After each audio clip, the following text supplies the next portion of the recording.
అయ్యప్ప దీక్ష తీసుకున్నటువంటి వారు పాటించాల్సిన నియమాలు ఉన్నాయి. కేరళలోని శబరిమలలో కొలువైన అయ్యప్ప దర్శనానికి వచ్చే భక్తులు మండల కాలం పాటు అంటే 41 రోజులు కఠిన దీక్ష తీసుకొని ఇరుముడి కట్టుకుంటారు.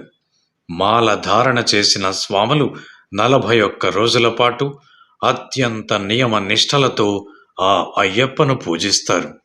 ఈ 41 రోజుల దీక్షా సమయంలో అయ్యప్ప మాలధారులు నియమాలు తప్పక పాటించాలి.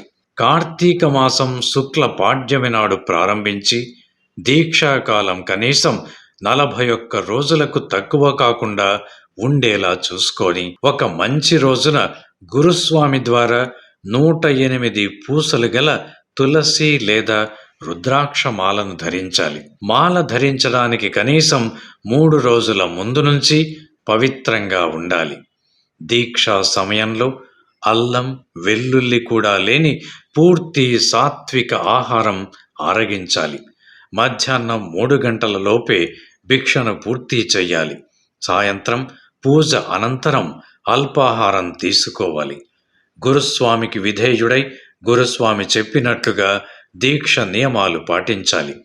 మాల ధరించిన స్వాములందరూ నిత్యం బ్రహ్మ ముహూర్తంలో నిద్రలేచి చన్నీటి స్నానమాచరించి సూర్యోదయం కాకముందే పూజను ముగించాలి.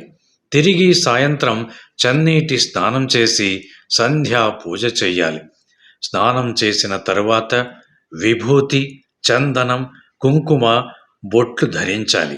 గణపతిని, షణ్ముఖుడిని, కులదైవాన్ని తదితరులను పూజించిన తరువాత 108 సార్లు అయ్యప్ప శరణ ఘోష పలకాలి. ఆ తరువాత కర్పూర హారతి ఇవ్వాలి. నైవేద్యంగా ఫలాదికాలను సమర్పించాలి. దీక్షా కాలంలో నలుపు, నీలం, కాషాయం రంగు దుస్తులను ధరించాలి. నలుపు రంగు దుస్తులు ధరించడం సాంప్రదాయం. ప్రతిరోజు కనీసం ఒక్కసారైనా అయ్యప్ప స్వామి ఆలయానికి లేదా ఇతర దేవాలయాలకు వెళ్ళాలి. చెప్పులు ధరించకూడదు. ధూమపానం, మద్యపానం చెయ్యకూడదు. తాంబూలం కూడా తినవద్దు. దీక్షా కాలంలో జుట్టు, గడ్డం, గోర్లు కత్తిరించుకోకూడదు. పగటిపూట నిద్రించకూడదు. రాత్రి మంచంపై నిద్రించకూడదు. చాపగాని, తుండుగుడ్డ కానీ పరచుకొని పడుకోవాలి. తలదిండు ఉపయోగించరాదు. నిద్రించేటప్పుడు, పాద నమస్కారం చేసేటప్పుడు మెడలో ఉన్న మాల నేలకు తాకకుండా జాగ్రత్తలు తీసుకోవాలి. స్వామి శరణ ఘోషప్రియుడు కాబట్టి నిరంతరం భజనలో పాల్గొనాలి. దీక్షా సమయంలో హోదా, వయస్సు, పేద, ధనిక తేడా లేకుండా అయ్యప్ప స్వాములందరికీ పాదాభివందనం చెయ్యాలి. తల్లిదండ్రుల మినహా దీక్షలో లేని వారికి పాదాభివందనం చెయ్యకూడదు. స్వాములు చేసే దీక్ష, పూజ, భుజించే భిక్ష, నిద్ర సృష్టి ప్రమాణానికి అనుకూలంగా ఉండాలి. భజన, పూజ సమయంలో తడి దుస్తులు ధరించకూడదు. చొక్కా ధరించకూడదు. అంగవస్త్రాన్ని నడుముకు కట్టుకోవాలి. అశుభ కార్యాల్లో పాల్గొనకూడదు. అత్యవసరమైతే తప్ప దూర ప్రయాణాలు కూడా చెయ్యకూడదు. దీక్షలో ఉండగా రక్త సంబంధీకులు, దగ్గరి బంధువులు, దాయాదులు ఎవరైనా మరణిస్తే మాలను విసర్జించాలి. భిక్ష ఎవరైనా శుభ్రంగా తయారు చేసి పెట్టవచ్చు. అయ్యప్ప అన్నదాన ప్రియుడు కాబట్టి కనీసం 3 భిక్ష పెట్టడం ఎంతో ఉత్తమం.